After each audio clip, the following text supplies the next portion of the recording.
চলতি মৌসুমে কৃষি প্রণোদনা কর্মসূচির আওতায় ময়মনসিংহের ত্রিশালে প্রান্তিক কৃষকদের মাঝে বিনামূল্যে সার ও বীজ বিতরণ কর্মসূচির আনুষ্ঠানিক উদ্বোধন করা হয়েছে। আজ বৃহস্পতিবার দুপুরে ত্রিশাল কৃষি অফিস মিলনায়তনে প্রধান অতিথি হিসেবে উপস্থিত থেকে এ কার্যক্রমের উদ্বোধন করেন ত্রিশাল উপজেলার সংসদ সদস্য এবিএম আনিছুজ্জামান। এতে সভাপতিত্ব করেন ত্রিশাল উপজেলা নির্বাহীর কর্মকর্তা জুয়েল আহমেদ। অনুষ্ঠানে স্বাগত বক্তব্য দেন ত্রিশাল উপজেলা কৃষি কর্মকর্তা তানিয়া রহমান। উল্লেখ্য, 2024-2025 মৌসুমে আউশ উৎপাদন বৃদ্ধির লক্ষ্যে এবার উপজেলার সুবিধাভোগী ৩,৩৫০ প্রান্তিক কৃষকের প্রত্যেকে বিঘা প্রতি ৫ কেজি উপসি বীজ, ১০ কেজি ডিএপি সার ও ১০ কেজি এমওপি সার বিনামূল্যে পাচ্ছেন।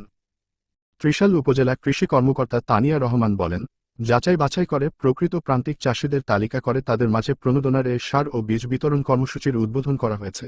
৫ কেজি উপসি বীজ, ১০ কেজি ডিএপি সার ও ১০ কেজি এমওপি সার দিয়ে কৃষক তার ১ বিঘা জমি চাষাবাদ করতে পারবেন।